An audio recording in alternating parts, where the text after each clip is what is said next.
Bom é louvar ao Senhor. E agora é o momento esperado.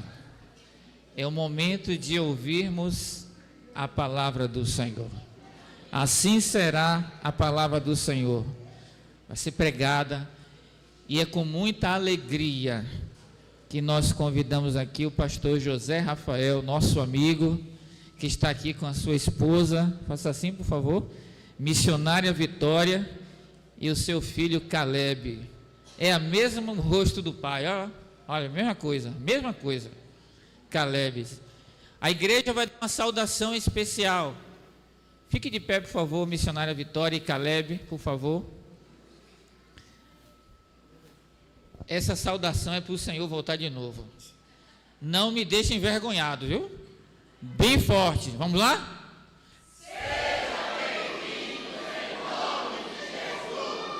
Aleluia, obrigado. E aqui está o pastor José Rafael. Nos conhecemos lá na ASBAN, Associação Batista do Noroeste. Ele que morava em Campo Formoso, era pastor ali da Primeira Batista de Campo Formoso. E hoje, como vocês sabem, pastores missionários normalmente não ficam muito tempo em algum lugar. E eles hoje estão na CIB de Alagoinhas, Segunda Igreja Batista de Alagoinhas. E ele atendeu o nosso convite. E nós tínhamos prometido, olha, aniversário lá, a gente vai chamar o senhor. E quando falamos com ele, prontamente, ele atendeu o convite. Então é muito prazer tê-los aqui, pastor Rafael. Era o pastor presidente da Associação Batista Noroeste. Deus seja louvado, que o Senhor abençoe neste momento. Eu quero orar pelo pastor. Pai, aqui está o teu servo, pastor Rafael. Louvamos o teu nome, porque o Senhor os trouxeram em paz. O Senhor trouxe eles em paz, debaixo da tua graça.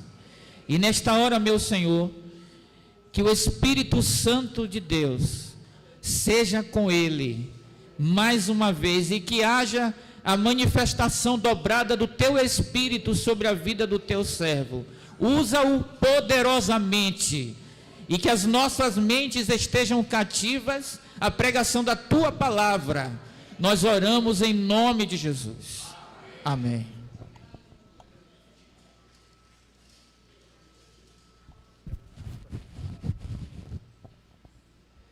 Meus irmãos, que a graça e a paz seja com todos, amém? É uma honra poder estar aqui. Nos conhecemos lá em Quixabeira, tive a alegria de conhecer o pastor Jorge, a esposa, e ter conhecimento da existência desta igreja.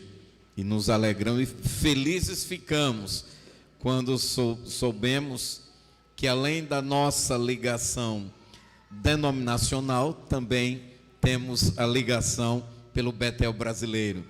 Eu e minha esposa somos da turma que formou em 2000, dezembro de 2000.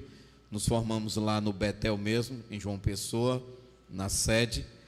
E realmente é uma instituição que, a partir de Dona Lídia, a palavra de Deus foi levada às nações, como assim pulsava no coração dela. Ela sempre repetia para nós o seu chamado, que é Atos 2:8, pede-me e eu te darei as nações por herança e os confins da terra por tua possessão. Então, este versículo era o chamado dela, era a convicção que ela tinha para aquilo que Deus plantou no seu coração. E a partir da sua vida, muitos jovens foram chamados por Deus, e a partir daquela instituição, enviados às nações, aos estados brasileiros. Então hoje temos betelinos espalhados no mundo todo. E louvamos a Deus pela visão missionária, uma coisa que Betel sempre plantou no coração dos seus alunos, foi o amor por missões, a paixão pela obra missionária. Então isto era uma característica da própria instituição, a partir de Dona Lídia. Mas, queridos, estou com minha esposa, meu filho, já foram apresentados. Também temos uma filha, é mais velha do que Caleb, está casada, morava em Maceió, e em fevereiro Deus nos presenteou. Eles atenderam o convite e o chamado do Senhor para liderarem uma das nossas congregações ali em Alagoinhas. Então, desde fevereiro que estão morando conosco ali em Alagoinhas. Meu genro vai ser consagrado ao ministério pastoral agora no segundo semestre, e nos alegramos por todas as bênçãos que o Senhor nos tem dado ali naquela cidade. Amados, quero convidar vocês a abrirem a sua Bíblia em Marcos capítulo 4. Eu vou tentar aqui dar uma resumida. Eu não sou muito bom de resumir, é porque eu sou Betelino gosta de Bíblia, e aí quando é para pregar, vocês pegaram os vídeos lá tanto de Campo Formoso quanto de Alagoinhas, vocês vão ver, as mensagens é 1 hora cravada. Tento, mas vou tentar aqui não chegar a 1 hora, meus irmãos. O conteúdo aqui está fechadinho para 1 hora, está fechado para 1 hora aqui, mas se eu for aqui 1 hora, eu vou liberar vocês aqui 9h40, então vou tentar aqui condensar a mensagem e poder trazer o recado do Senhor, não deixando de transmitir aquilo que Deus trouxe ao nosso coração. Mas Marcos, capítulo 4, nós leremos o verso 26 ao 29, Marcos, capítulo 4, do verso 26 ao 29. A parábola da semente. E dizia: o reino de Deus é assim como se um homem lançasse semente à terra, e dormisse, e se levantasse de noite ou de dia, e a semente brotasse e crescesse, não sabendo ele como. Porque a terra por si mesma frutifica, primeiro a erva, depois a espiga, por último o grão cheio na espiga. E quando já o fruto se mostra, mete-se-lhe logo a foice, porque está chegada a ceifa. Amém? Meus queridos irmãos, amados, já está com o slide disponível? Coloca a primeira imagem. O tema da mensagem que quero trazer a vocês hoje é multiplicadores de sementes. E a segunda imagem, a próxima slide. O que vocês veem?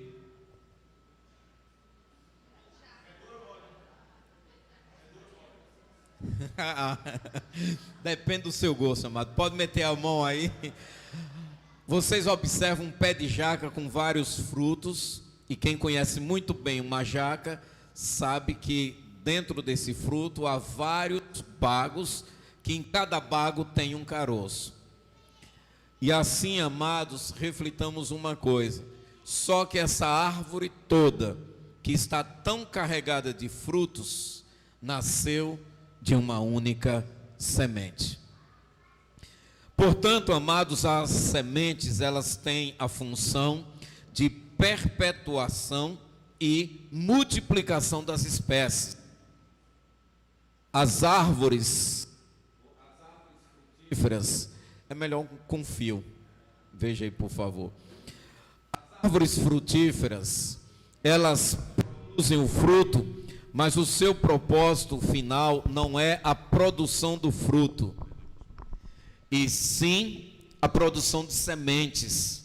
Porque, meus irmãos, Deus criou não somente nós, seres humanos, mas toda a sua criação para que ela se multiplicasse. E a maneira de multiplicação é a reprodução. Nesse caso, nós, seres humanos, a relação do homem com a mulher, assim nos reproduzimos. As árvores frutíferas pelas suas sementes. Por isso que vocês vão ver, esse é o objetivo final dela, a produção da semente. Se ela não produz a semente, somente o fruto, as espécies não se manteriam, porque à medida em que o fruto for comido, aquela árvore ela não vai ser reproduzida. Então, quando ela chegar na velhice e morrer, e todas morressem, não se teria mais uma perpetuação, uma multiplicação dela. A semente ela traz essa reprodução da espécie, a garantia de que ela vai permanecer. Vai geração, vem geração, e nós estamos sempre tendo laranja, manga, banana e tudo por causa da semente.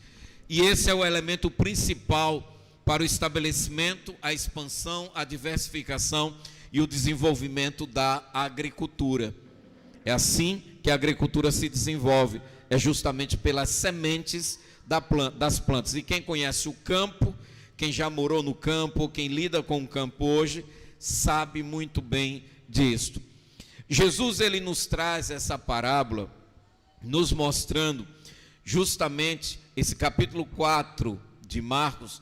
Jesus, ele vai falar muito sobre solo, sobre sementes, porque é um capítulo em que todo o seu conteúdo, todo o capítulo 4 de Marcos, Jesus está tratando como tema principal a implantação do reino de Deus aqui na terra.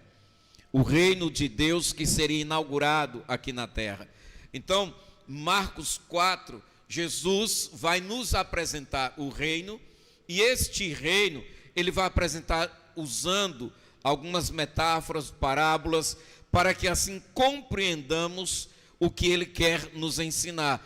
Nessa parábola ele vai falar da semente, na parábola seguinte aí, do verso 30 ao 32, ele vai falar do grão de mostarda, quando ele diz que o grão de mostarda é uma semente pequena, mas depois de plantada, torna-se uma árvore grande, ou seja, isso ele se referia ao reino de Deus, que começaria pequeno, o reino de Deus se iniciaria pequeno, mas se tornaria gigante, se tornaria grande.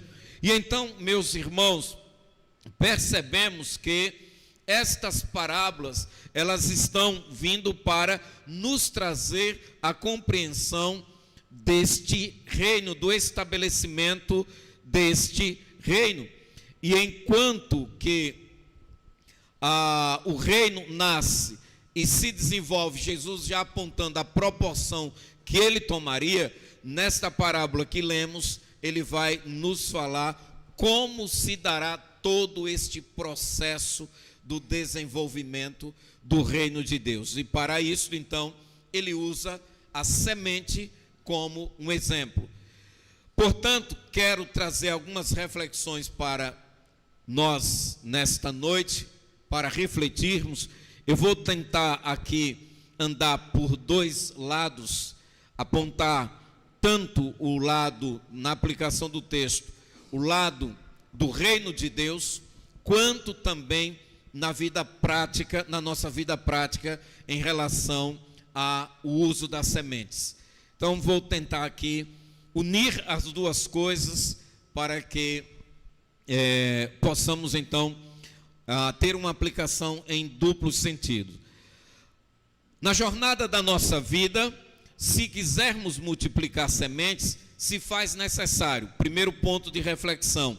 Próximo slide, amado. Leia comigo. Primeiro ponto lá. Lançar a semente no solo. Na sua caminhada, se você quer de fato ser um multiplicador de semente, você precisará de um solo para lançar sua semente. Sementes não se multiplicam se não tiver solo para ser lançado. Ela precisa ser plantada para que ela possa, então, germinar e se desenvolver.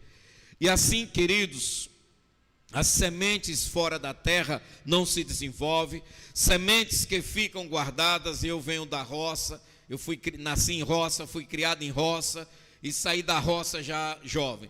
Então, vivi muito bem essa fase de campo, conheço muito bem a vida no campo, a vida agropecuária. Conheço muito e ainda achei pouco, ainda fui fazer escola agrotécnica, ainda fui estudar também. Achei pouco o que já tinha vivido. Mas, amados, a gente guardava todo ano, quando colhia o feijão e o milho, nós tínhamos vasos feitos de zinco, que ali eram armazenados sementes para o ano seguinte. Ou seja, todo agricultor ele plantava com dois objetivos: o sustento da família, no sentido de eu vou produzir para que da colheita eu negocie e faça dinheiro para viver um ano, mas já era básico em todo agricultor: da colheita eu preciso separar a semente. Que semente era esta? Uma quantidade para plantar no ano que vem. Então guarde isto em sua mente: semente. Semente é o que você guarda para multiplicar. Semente é o que você usa para fazer com que ela se multiplique, para que ela se reproduza. Eu vou citar mais na frente o texto de 2 Coríntios, que inclusive estou pregando lá em Alagoinhas, nesses 2 capítulos, 8 e 9 de 2 Coríntios, e lá Paulo vai nos falar sobre isso, que o Senhor nos dá semente para plantar e pão para comer. Então, guarde que semente não se come, semente se reproduz, semente se multiplica. E assim, queridos, as sementes que você guarda, elas não vão se multiplicar, porque está guardada, ela está trancada dentro de um recipiente, ela não se multiplica, ela vai ficar ali décadas e décadas, mas ela não se multiplicará. Então ela necessita do solo, ela necessita de um solo para ser semeada e assim ela cumpra o seu devido propósito, a multiplicação. As sementes em nós, e aí, meus irmãos, antes de dizer isso, deixa eu falar uma outra coisa. Como estou falando do processo da multiplicação, Deus estabeleceu esta lei, foi o Senhor quem estabeleceu esta regra, estabeleceu essa lei de que é por meio das sementes que nós alcançamos as nossas multiplicações, seja da criação, seja da agricultura, seja dos animais, nós teremos a multiplicação. E as sementes em nós e em nossa posse, aqui é uma vertente das aplicações que quero trazer, que precisam ser multiplicadas. Por exemplo, você trabalha, o emprego que você tem é uma porta que Deus te abriu para que você se multiplique a partir desta porta. Você recebe um salário de todo mês, você recebe um ganho. Desse valor, seguindo um princípio que Paulo fala lá em 2 Coríntios, capítulo 9, quando ele diz que Deus dá sementes para plantar e pão para comer, entendemos, queridos, que o nosso salário não é para ser gasto todo. Você vai comer uma parte dele, mas a outra parte é semente. Você precisa multiplicar, e aí você multiplica como você entender. Tem bolsa de valores, tem comércio, se você quer abrir um comércio, aí há várias formas de você multiplicar. Deus te dá sementes para que você multiplique. Filhos são sementes, o casal, o esposo é uma semente na vida da esposa, a esposa é uma semente na vida do esposo. E aqui eu podia citar tantas outras coisas, mas não tenho tempo para estar buscando outras sementes. Então vocês já pegaram a linha de raciocínio. Aí é uma vertente da semente. A outra vertente da semente, o reino de Deus. O Senhor nos deu Jesus Cristo, primeira semente do reino. João 3,16, porque Deus amou o mundo de tal maneira que deu o seu Filho unigênito, para que todo aquele que nele crê não pereça, mas tenha vida eterna. Deus nos deu a primeira semente para que o reino se multiplicasse. Ele enviou Jesus. Jesus, a palavra encarnada, o verbo encarnado, veio como revelação máxima de Deus à humanidade, para trazer a um mundo perdido, um mundo escravizado pelo pecado, a salvação. E Jesus então vem a partir dele, a partir de Cristo, a partir desta única semente, nasce a igreja. Nós estamos há 2000 anos depois que essa semente chegou. Mais de 2000 anos, uma única semente, ele sozinho veio e começa o reino. A partir dele, 12 homens são chamados, e ele para por aí, se concentra nesses 12. Na sua ascensão, a Bíblia registra que existiam 120 pessoas. Esta era a igreja, quando Jesus volta para os céus. Era uma igreja pequena, que a gente chama hoje igreja pequena. Não chegou nem a porte médio. Uma igreja de 120, a gente diz, olha, é uma igreja razoável, uma igreja marromeno. E aí, meus irmãos, foi a igreja que Jesus deixou, começou só, deixou 120 na sua partida depois de 3 anos. Jesus não estava preocupado no momento, na expansão nos seus dias. A concentração em Jesus foi preparar sementes que se multipliquem. Esta foi a visão de Jesus. Este foi o segredo, meus queridos, de Cristo. Preparar sementes multiplicadoras, sementes que se multiplicassem. Ele sabia, ele não precisava, não, são 3 anos, eu tenho que deixar uma igreja de 3.000. E ninguém preparado para se multiplicar. Ele sairia, morreria, quem daria continuidade, quem levaria esse reino a avançar? Então, meus amados, o segredo em tudo está: prepare sementes multiplicadoras, sementes saudáveis, sementes vivas, sementes que se reproduzam, sementes que verdadeiramente, quando forem lançadas, deem frutos. E foi o que Jesus fez. Mas não esqueça de uma coisa: há sementes ruins. Há sementes ruins. Por exemplo, o nosso coração, ou terrinha que gosta de produzir sementes ruins.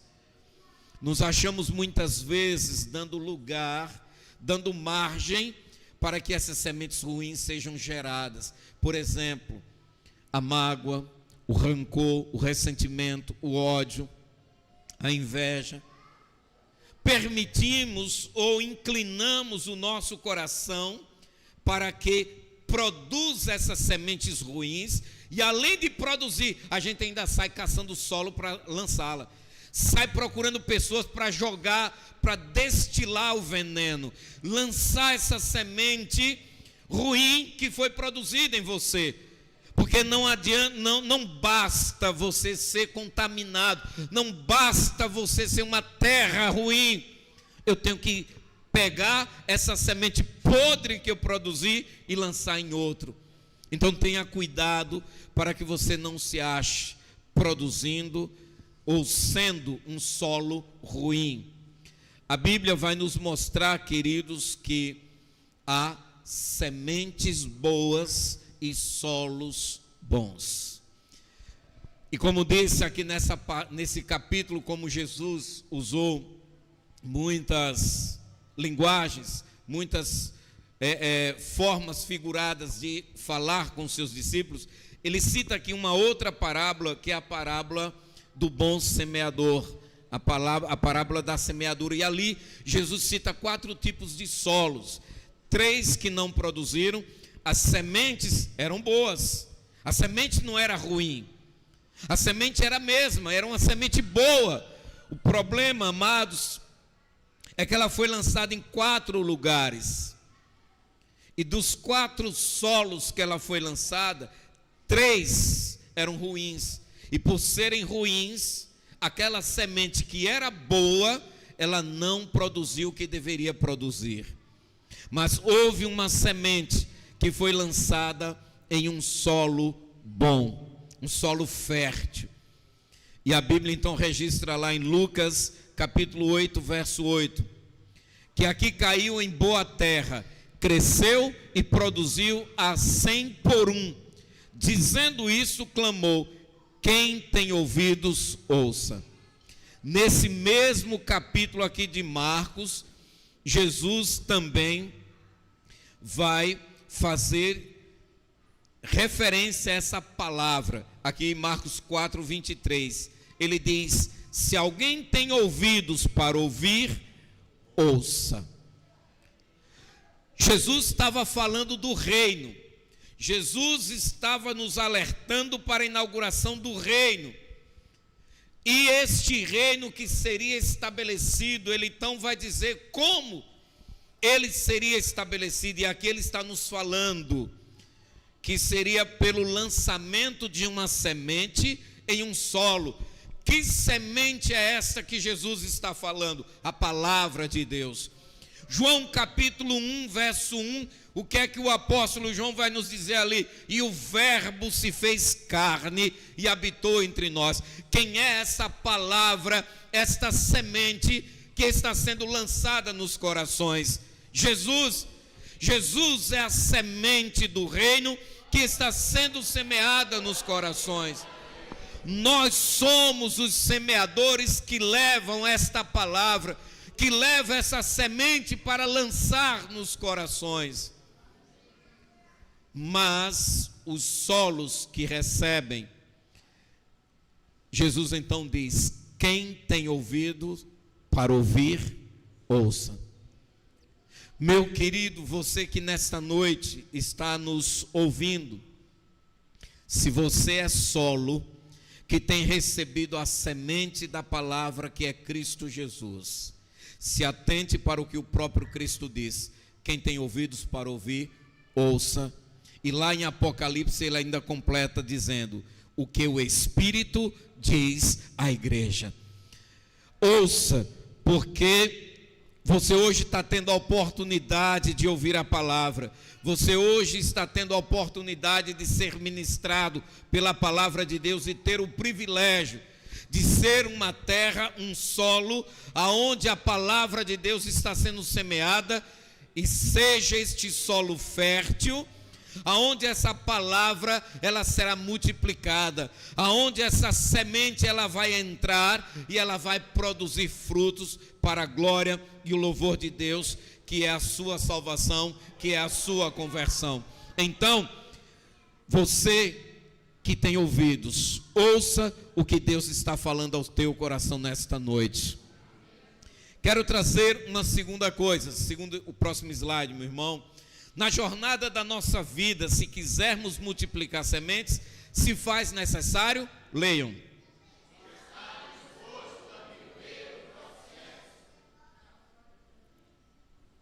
Aqui, amados, é um ponto muito importante para nós. Veja aqui o que diz o verso 27 e 28. Depois, ou seja, depois que ele lança a semente na terra, dorme e se levanta, e de noite e de dia, e a semente germina e cresce, não sabendo como, ele como. A terra por si mesmo frutifica, primeiro a erva, depois a espiga, e por fim o grão cheio na espiga. Meus irmãos, toda semente ela tem um processo. Toda semente ela sofre um processo para que ela possa germinar e venha chegar a produzir o seu fruto. E aí este processo que a semente ela passa é um processo que não está no controle do agricultor. Não está no poder do agricultor controlar isso. A partir do momento que ele lança essa semente no solo, sai agora do domínio dele o que se segue a partir daí. Por isso que o texto diz aí no verso 27 que se ele dormisse, se levantasse de dia e de noite, e a semente germinasse e crescesse, não sabendo ele como. É um processo que o agricultor não sabe como acontece. Ele só sabe que ele pega um grão, põe na terra e espera um tempo. Por exemplo, o feijão, e o milho de 3 a 5 dias para germinar. Plantou, ele sabe que vai esperar ali uns 3 dias para 5, aquele grão começa a germinar. E aí, nasce a plantinha, só com aquelas folhinhas pequenas, e daqui a pouco começa a crescer, até se tornar uma árvore. E ele não está no controle. Olha, hoje você vai crescer 1 centímetro. Amanhã para você crescer 2 centímetros. Não está no controle dele isso. Portanto, meus irmãos, isto passa por outra mão. Esse controle não é a mão do homem quem produz, é a mão do Senhor. Não somos nós quem dominamos este processo, é Deus. Agora vamos às 2 aplicações. Aplicação de cá, aplicação pessoal. Todos nós entramos em processos na nossa vida. Todos nós estamos em constantes processos na nossa caminhada. Por exemplo, a partir do momento que nós nos convertemos, a partir do momento que nós somos alcançados pela graça de Cristo Jesus, o Senhor inicia um processo na nossa caminhada. A partir da conversão, inicia-se um processo de santificação. Dentro desse processo de santificação, ainda existe o processo de Deus na minha vida particular, o plano que Deus estabeleceu para a minha vida, o plano que Deus tem para mim. O que é que Deus quer? Por exemplo, eu me converti um jovem de 20 anos, e assim, antes de me converter, o Senhor me tira da minha terra, me leva para outra, para conhecer a Cristo. Me converto, pensando que ia trabalhar, fui para trabalhar lá, eu fui alcançado pelo Evangelho, não trabalhei, volto para a minha cidade, e 1 ano e meio depois, me encontro no Betel brasileiro. Enquanto eu pensava uma coisa, Deus estava traçando outra história para a minha vida. E ali então começa um processo de um chamado. E a vida pastoral é essa hoje. Eu vivo o processo de Deus. Estou debaixo de uma orientação e de um tratamento de Deus na minha vida. Então, meu irmão, você está, cada um de vocês aqui, sem exceção alguma, cada um de nós estamos vivendo um processo de Deus. Cabe a você compreender qual é o processo de Deus na sua vida, qual é o tratamento que Deus está dando a você, qual é o projeto de Deus para você, qual é o trabalhar de Deus em sua vida. Agora saiba de uma coisa, a semelhança da semente, este processo não está no nosso controle conduzi-lo, não está nas nossas mãos o poder de dominá-lo, de dizer, perfeito, meu irmão, que eu não sabia porque essa imagem tinha desaparecido. Então não estava no nosso controle fazer com que esse processo aconteça. Entenda que é a mão de Deus quem opera, é a mão de Deus quem realiza, é a mão de Deus quem faz. Jeremias 18, há uma passagem ali que fala do vaso na mão do oleiro. Entenda que você é barro e está na mão do oleiro, sendo amassado, sendo trabalhado para ser gerado um vaso, para ser usado para a glória de Deus. Estamos num processo. Só tente entrar em sintonia com Deus e compreender o que Ele está fazendo na tua vida, para que você coopere se submetendo. Não é cooperar dando a mão, Senhor, deixa eu dar uma ajudinha, como tentou fazer Sara. Quando a gente vai meter a nossa mão no trabalhar de Deus, meu irmão, pode ter certeza de uma coisa: só metemos a mão para atrapalhar, para interferir no processo de Deus em nós, e não podemos fazer isso. Se submeta, aceite o tratamento do Senhor. Está doendo, eu vou falar daqui a pouco. Calma, tenha paciência. Eu vou falar daqui a pouquinho que esse processo gera dor, não é coisa fácil. O outro lado da aplicação da semente é o reino. O que é que Jesus está mostrando? Que este reino, o papel do semeador, que é a igreja, só tem o dever de fazer uma coisa: lançar sementes, pregar a palavra, pregar o evangelho a toda a criatura. Esse é nosso papel, essa é a nossa missão. Só nos cabe anunciar as escrituras, só nos cabe pregar o evangelho. O converter as pessoas é obra do Espírito Santo. A salvação, a transformação do pecador é obra do Espírito Santo. É o processo, é justamente o que diz aqui o versículo 27. Não sabendo ele, o agricultor, como isso se dá. 1 aos Coríntios capítulo 3, versos 6 e 7, Paulo diz: eu plantei, Apolo regou, mas o crescimento vem de Deus. De modo que nem o que planta é alguma coisa, nem o que rega, mas Deus que dá o crescimento. Entenda, meus irmãos, que o desenvolvimento do reino de Deus é obra dele, é ação dele, é um processo que cabe a ele, não a nós. Mas cabe a nós e não a ele o pregar o evangelho. Deus deu o start, Deus deu o play. Falar numa linguagemzinha mais atual, né? mais tecnológica nossa, né? O Senhor deu o ponto de partida, meus irmãos, quando Ele enviou Jesus. O que nenhum ser humano poderia fazer, Deus fez. Ele nos deu o seu Filho. A partir do momento que Ele deu o ponto de partida, e Jesus inicia e prepara aqueles 12, a partir daí, a missão Ele entregou a nós. Quando Ele disse, está aqui o texto do tema do aniversário, quando Ele estava para ser assunto aos céus, Ele então diz aos discípulos: não saiam de Jerusalém até que do alto sejais revestidos de poder. E isso aconteceu, Atos 1:8, o texto aqui da mensagem, o texto do aniversário da igreja. Mas recebereis poder ao descer sobre vós o Espírito Santo, e sereis minhas testemunhas tanto em Jerusalém como em toda a Judéia, Samaria, até os confins da terra.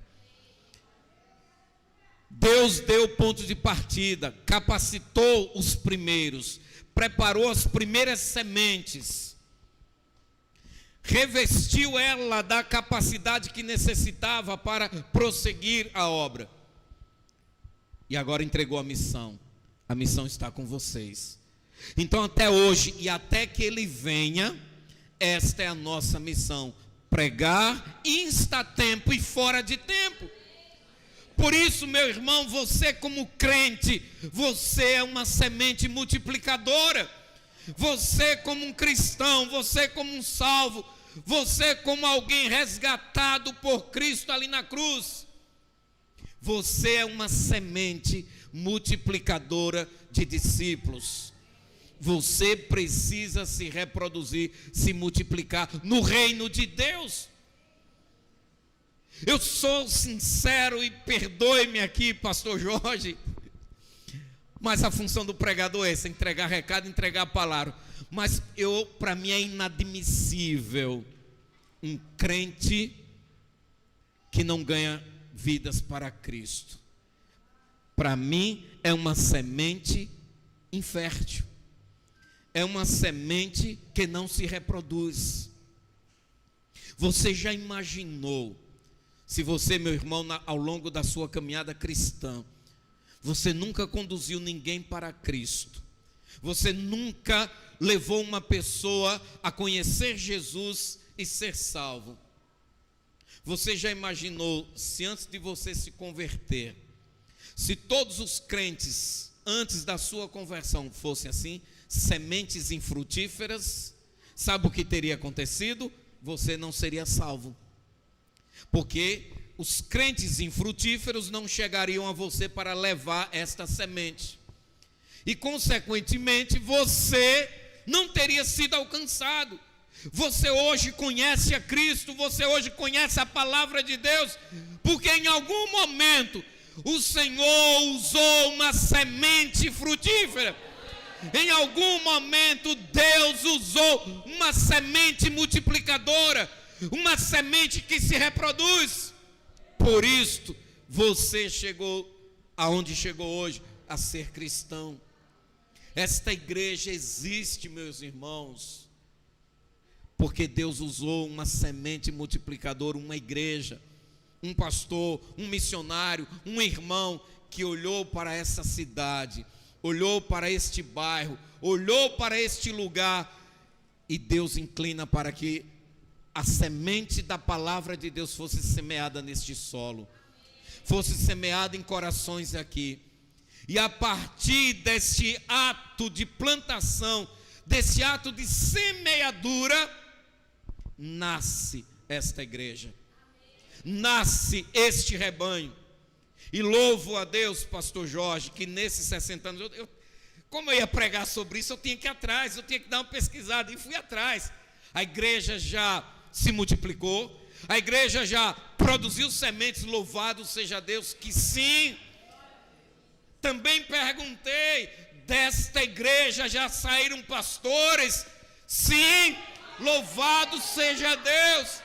Desta igreja já saíram missionários? Sim, louvado seja Deus.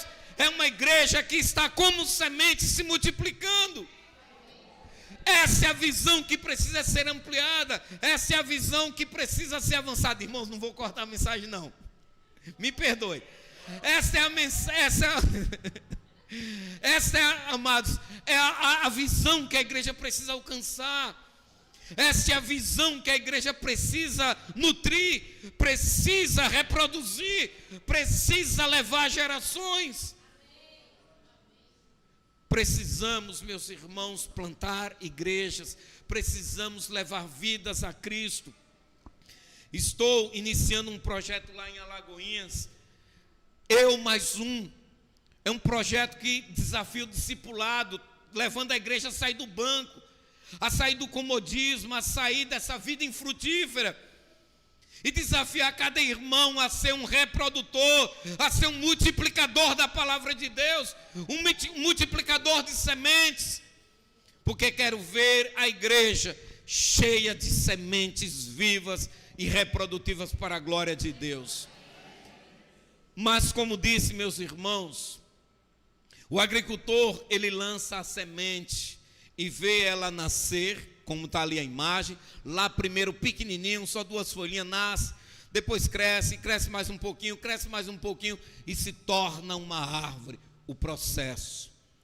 E esse processo, meus irmãos, foi o processo que Deus escolheu para que assim tanto o seu reino, igreja, se expanda, como também a nossa vida pessoal, ela possa avançar. Deus escolhe esses processos. Deus escolheu manifestar sua grandeza por intermédio dos fracos e dos excluídos. A gente vai olhar, por exemplo, Jesus. Quem Jesus chamou para ser seus seguidores? Pescador, homem da pesca, os caras que não tinham leitura, não tinham formação nenhuma. Jesus procura os homens simples da sociedade e traz para perto dele.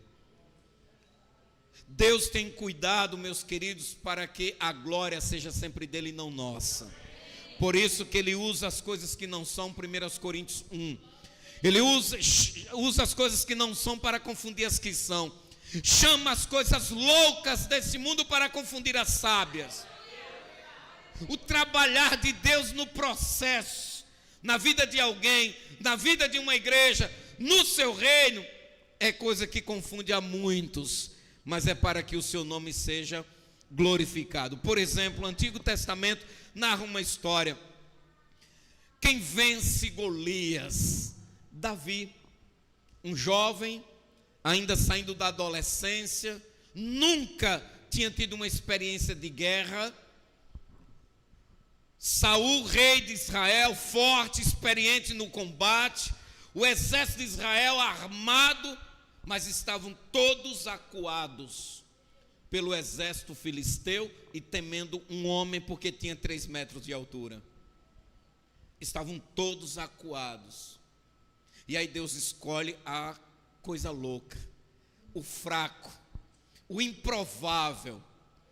Deus chama o improvável para trazer vitória ao seu povo. Deus escolhe um jovem incapaz, sem habilidade alguma, e sem arma nenhuma, sem estrutura nenhuma para um combate, e entra em campo. Mas houve um segredo, houve um diferencial. Ele não foi na sua própria força, nem confiando nas armas, nem na sua habilidade.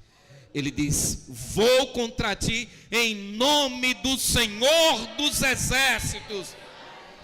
Meus irmãos, quando vivemos o processo de Deus na nossa vida, é isso que vai acontecer. Nós estaremos nos submetendo a Ele, porque confiamos no poder dEle em nós. Então passaremos pelo processo, mesmo que seja aí sim agora, um processo que gere dor, e pode saber disso.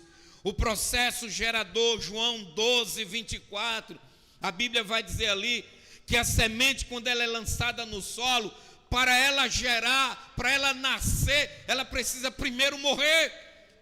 Ela precisa primeiro passar por um processo de morte, para que a vida venha. Então não é um processo fácil. Não pense que entrar no reino de Deus vai ser algo fácil. Não pense que para você ter a salvação de Cristo Jesus, o Cordeiro de Deus que morreu numa cruz e ao terceiro dia ressuscitou para lhe dar a vida eterna, não pense que essa vida eterna ela será barata.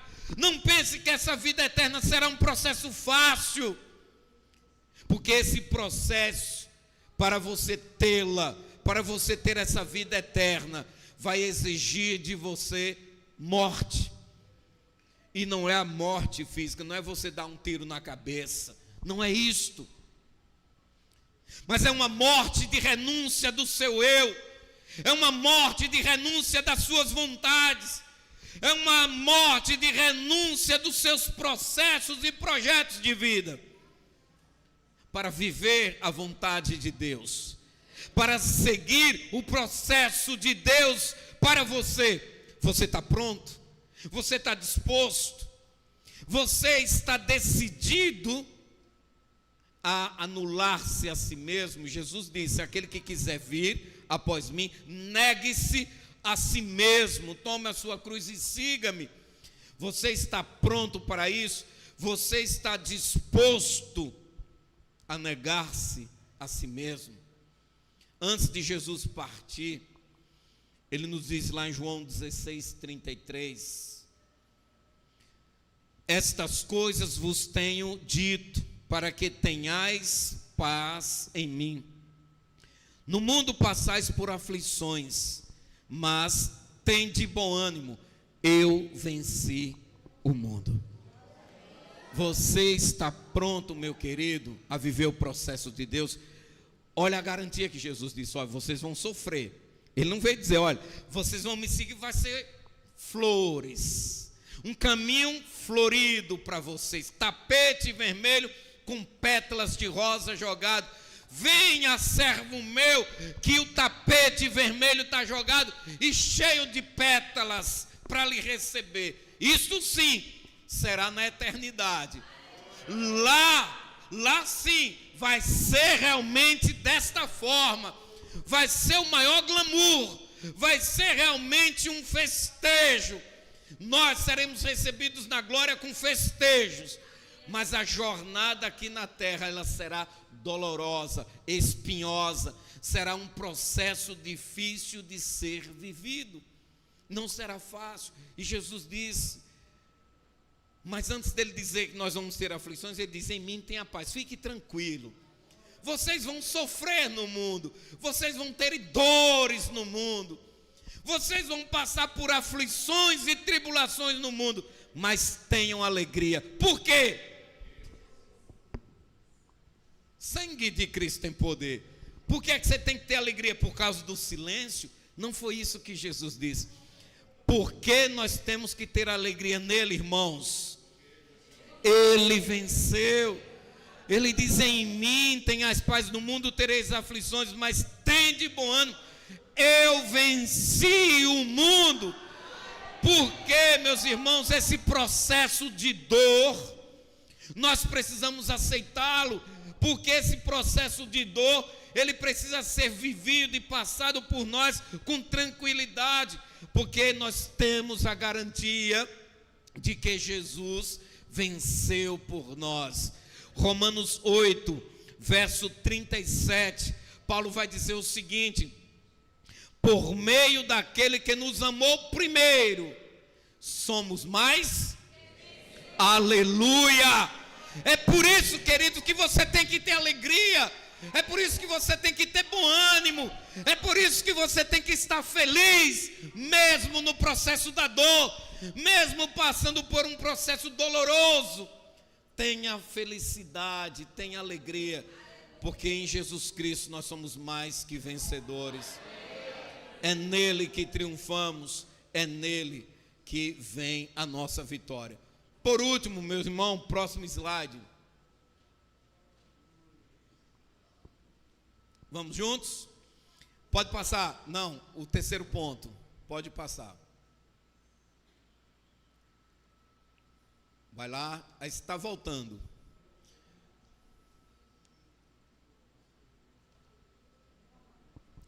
Vamos lá, eu vou citar quando. Pronto, chegou. Vamos juntos?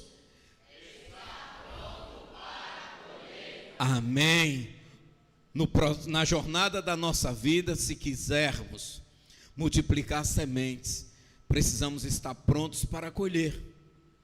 Quando você multiplica sementes férteis, você tem certeza, e sim, e lançou em um bom solo, em um solo fértil, você tem a certeza que você vai ter colheita. Você vai depender do processo. O processo não é seu, não depende de você, depende de Deus. Mas se você cumpre as etapas que Deus coloca na sua vida, você está certo da colheita. O verso 29 diz aí, Marcos 4: e quando o fruto já está maduro, logo se lhe mete a foice, porque é chegada a ceifa. Salmo 126, verso 6. Quem sai andando e chorando, o processo, enquanto semeia, voltará com júbilo, trazendo seus feixes. Como diz, a semeadura ela vai ser difícil, vai ser trabalhosa, mas, queridos, nós temos a garantia de uma colheita. Nós temos a garantia de que virá um resultado. O resultado, meus irmãos, esse é um ponto de uma mensagem que eu preguei recentemente lá em Alagoinhas. O resultado é o processo de uma ação. Toda ação, e esse é o ponto, toda ação ela gera um resultado. Toda ação ela gera uma consequência. Se eu soltar esse microfone, a gravidade já vai puxar ele para baixo, ou seja, ele vai cair. Ele não cai porque eu estou segurando. Se eu soltar, ele cai. Toda ação gera um resultado. Então, se você semear, você vai colher. E a Bíblia vai nos ensinar, e é o que eu tenho estudado esses domingos pelas manhãs lá em Alagoinhas, sobre a generosidade.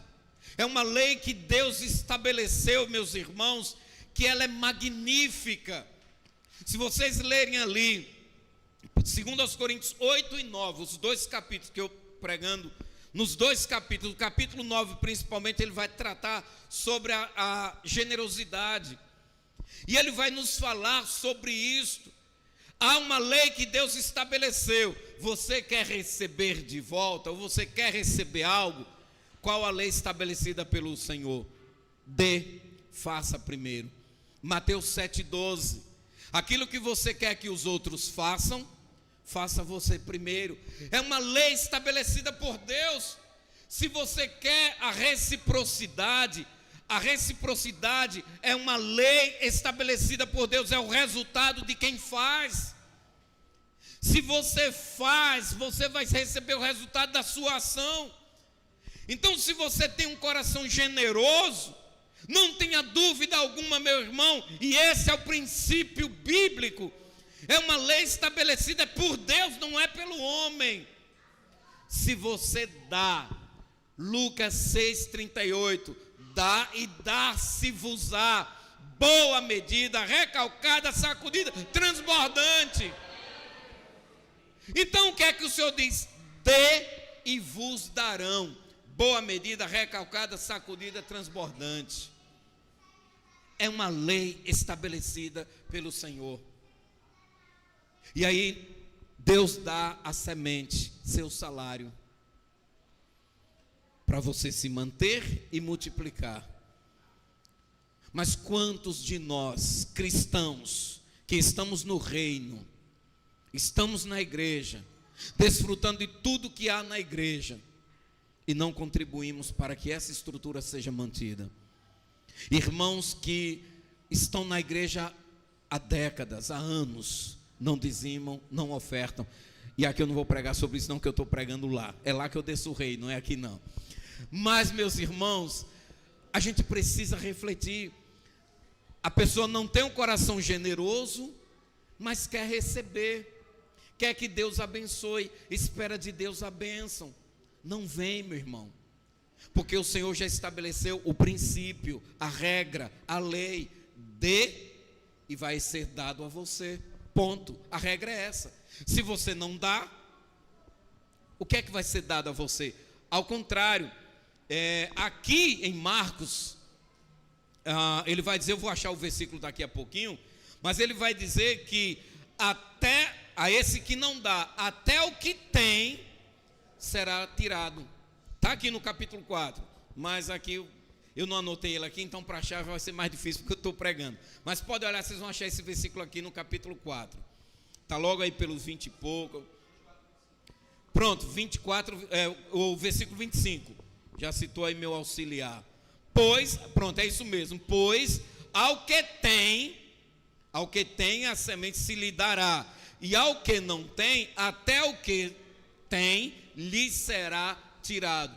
Então o que é que Jesus está falando aqui? Ao semeador, ao multiplicador de semente, ou seja, aquele que tem a semente e multiplica, aquele que faz, aquele que dá, vai ser dado ainda mais. Que é o que ele vai falar lá na parábola dos talentos. Que foste fiel no pouco, sobre o muito te colocarei. Mas porque você foi infiel no pouco, até o pouco que lhe foi dado será tirado de você.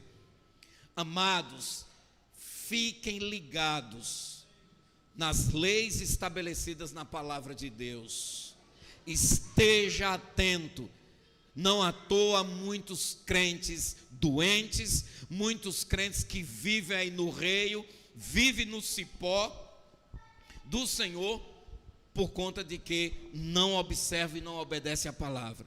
Mas voltando aqui, então a colheita, ela é o resultado. A colheita é um resultado que vem para nós. Não esqueça de uma coisa, Ageu 2,19, que Deus quem abençoa os teus celeiros.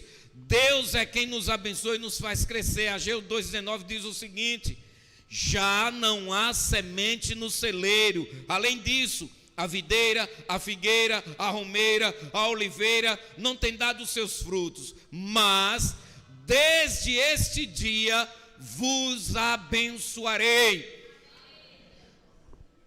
Ageu está trazendo uma palavra, quem já leu o livro de Ageu sabe. Ageu foi o profeta que Deus levantou no pós-exílio. O povo abandonou a casa do Senhor e estava voltando os seus olhos. Uma geraçãozinha parecida com a nossa. Uma geraçãozinha parecida com os desses dias. Que não nos importamos com a casa do Senhor, não nos importamos com a obra de Deus, estamos vivendo para nós mesmos. Há muitos crentes egocêntricos hoje. Há muitos crentes que estão vivendo para si, para o seu próprio ego. Muitos crentes que estão caminhando, vivendo a sua vida cristã para satisfazer suas próprias vontades. E essa geração de Ageu estava dessa forma. E Deus manda dizer a esse povo através de Ageu: vocês plantam e não colhem, e o que colherem vão colocar num saco furado, porque vocês desprezaram a minha obra. Vocês desprezaram a minha casa para fazer as casas de vocês. Precisamos amar a obra de Deus, meus irmãos. Precisamos viver para Deus. E dentro dessa colheita, lembre de uma coisa, eu quero trazer aqui para a gente caminhar aqui para o final. A ceifa é a recompensa. A colheita é a recompensa que Deus dá ao semeador. Então, se você semear a palavra de Deus, qual será a sua colheita? Vidas convertidas para a glória de Deus. Você vai olhar para trás, como por exemplo, Paulo. Paulo foi um homem, como ele próprio disse: me considero o pior de todos os pecadores, mas foi alcançado pela graça do Senhor. Lucas, Atos 9, foi salvo. Paulo até hoje, e até a volta de Jesus, Paulo continua pregando o evangelho aos perdidos, por meio dos seus escritos. O cara foi uma semente que até hoje está semeando, até hoje está lançando a palavra sobre corações. A colheita, ou seja, Paulo está morto, Paulo já está na glória e ainda continua colhendo frutos da sua semeadura. Entenda, meus irmãos, o processo de Deus. Nós viveremos experiências, faremos ações que não conseguiremos medir, não conseguiremos ter a dimensão do alcance delas, mas que elas alcançarão territórios, corações, gerações que a gente não imagina. Paulo não imaginava que chegaria tão longe, não imaginava. Eu não sei aonde eu vou, até que geração eu vou tocar, até que geração eu vou alcançar, mas de uma coisa sei: essa geração de hoje eu estou aqui e minha missão é semear a palavra, ponto. Se amanhã eu estarei, eu não sei, e quando for levado, o que fiz, não sei até onde vai alcançar, não sei, mas sei de uma coisa: eu tenho que semear, eu tenho que lançar sementes, eu tenho que multiplicar sementes para o reino, isto sei. Gálatas capítulo 6, versículo 9: e não nos cansemos de fazer bem, porque a seu tempo ceifaremos, se não desfalecermos. Porque, meus irmãos, temos a certeza de que colheremos os frutos da nossa semeadura. Gênesis capítulo 8, verso 22: enquanto durar a terra, não deixará de haver semeteira e ceifa, frio e calor, verão e inverno, dia e noite. O Senhor disse ali a Noé, depois que cessou o dilúvio: enquanto durar a terra, não deixará de haver semeteira. Multiplicação, produção de sementes para que se multiplique. Quero concluir dizendo, meus queridos, o reino de Deus é o humilde Jesus, e só entrará neste reino aquele que ouvir a sua voz e com o seu coração crer na sua palavra. Portanto, você pode entrar nesse reino, você pode ser parte deste reino, você pode fazer parte desta geração que vai subir aos céus e será recebida com louvor por Deus lá, com alegria. Haverá uma grande festa. A Bíblia diz que haverá um grande banquete para aqueles que nesta terra creram em Jesus Cristo.